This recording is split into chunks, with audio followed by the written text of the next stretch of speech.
As Iran slams Hormuz shut again, is Donald Trump really as relaxed as he sounds, or does his rushed war cabinet huddle suggest he's far more rattled by Tehran's cute move than he lets on? With the White House Situation Room suddenly packed, are Trump's top political and military brass now gaming out whether Iran's latest move means diplomacy, escalation, or both? As the shock of a fresh Hormuz closure ripples through markets, is Iran's countermove simply retaliation for the US blockade, or the opening gambit in a much bigger naval showdown? While Trump talks down the crisis, is Mojtaba Khamenei's vow that Iran's navy will inflict new bitter defeats at sea a warning that any misstep could quickly turn deadly? With the ceasefire clock ticking toward April 22nd, is this late-night huddle in Washington really about locking in peace, or quietly mapping out the next round of strikes? Donald Trump has pulled his war cabinet into an urgent huddle just as Iran shuts the Strait of Hormuz again, sharply raising the stakes for both diplomacy and conflict. On April 18th, he reportedly convened an emergency situation room meeting specifically to respond to Iran's surprise decision to reimpose restrictions on the waterway. Senior figures including Vice President J.D. Vance, Secretary of State Marco Rubio, Defense Chief Pete Hegseth and the CIA Director John Ratcliffe were among those called in, highlighting how serious the moment is. Trump's inner circle confidants like Scott Bessant, Susie Wilkes along with Joint Chiefs Chair Dan Kane, were also reportedly at the table. One U.S. official has already warned that if no breakthrough comes soon, the war could resume within days, underscoring how fragile the current pause really is.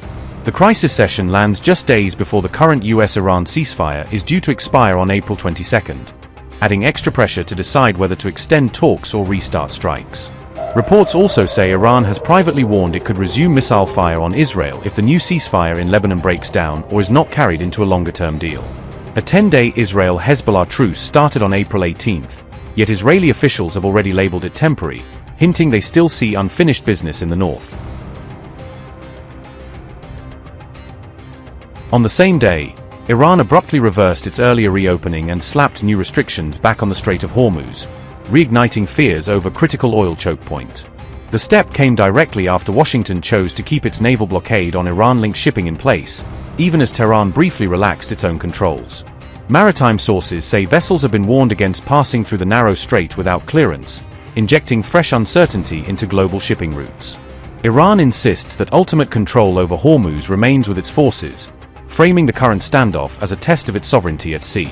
Trump has publicly shrugged off the closure as cute, insisting talks with Tehran are going well even as his own military planners quietly model worst-case scenarios. And we'll be talking about Iran later. We have very good conversations going on. It's working out very well. They got a little cute as they have been doing for 47 years. Nobody ever took them on. We took them on. They have no Navy. They have no Air Force. They have no leaders. They have no nothing. Actually, their leaders are, it is regime change. You call that enforced regime change. But we're talking to them. They wanted to close up the strait again, as they've been doing for years. And they can't blackmail us. In fact, a lot of the ships are coming up to Texas. I don't know if you know, in Louisiana, the ships are coming up. They got used to it. Maybe they'll keep doing it. It's worked out pretty good. But it's going actually along very well. And we'll see. But we'll have some information by the end of the day. We're talking to them. And, we're taking a tough stand. They've killed a lot of people. A lot of our people have been killed. A lot of your fellow soldiers have been killed over the years by Iran. The roadside bomb. Soleimani, I killed Soleimani. Thank you for that. He was making the explosive form penetrators. They're making them in Iran, bringing them to Iraq and blasting through the vehicles. Well, he was the father of the roadside bomb, essentially, and he killed a lot of people. And when you see soldiers or others, but soldiers generally walking around with no legs, with no arms, a face that's been smashed, that was Soleimani, that was Iran that did that. So we have a much different view on it than other presidents. They've gotten away with murder for 47 years. They're not getting away with it anymore. At the very same time, Iran's supreme leader has promised fresh defeats for both the US and Israel at sea if they miscalculate. Mojtaba Khamenei says Iran's navy stands ready to inflict new bitter defeats on its enemies, framing Hormuz as a battlefield where past drone strikes are only a taste of what's possible. The Iranian army, standing in dense, steadfast ranks, shoulder to shoulder with other fighters and armed forces, has grappled with the two main armies of the Aragon's front, and has exposed their weakness and humiliation before the world. Just as the Army's drones hit American and Zionist criminals like lightning, its brave Navy stands ready to make its enemies taste the bitterness of new defeats. Despite active backchannels, no firm date has been set for the next formal round of U.S.-Iran talks, leaving the diplomatic track in a holding pattern. Washington insists negotiations are continuing, but officials admit that no final deal has been reached and key issues remain unresolved.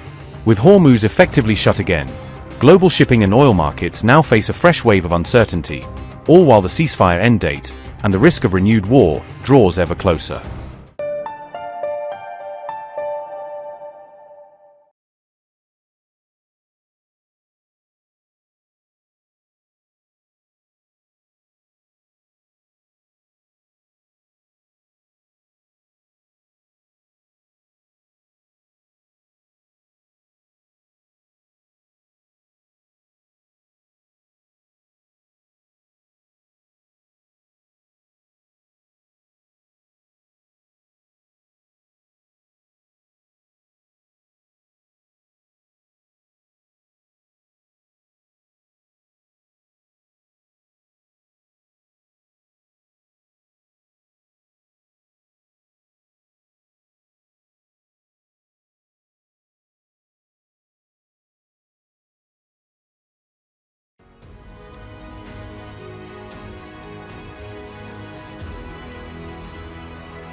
$25 crore गरीब गरीबी को परास्त करके बाहर निकले।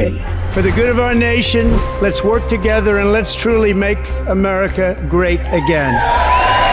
The fastest news breaks. Requested PM saying that we will have to speak to Putin and to Zelensky.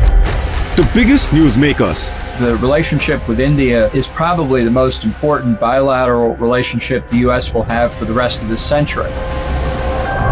The capital delivered quite an election result today. Expert analysis. The million-dollar question today is how to stop this dance of death. Ground reports. I'm standing at the crossroad of the Kumbh Mela. Behind me are more than 100 entry guards. Long-form interviews. Exclusionary politics is reflected in Manipur case as well. You don't bother because this is a small state. Deep dive into burning issues. It's often said DRC could be the richest country in the whole world. It's because of what sits underneath. Why exactly did the US topple the Sheikh Hasina government? HT videos. We don't just break news, we break it down.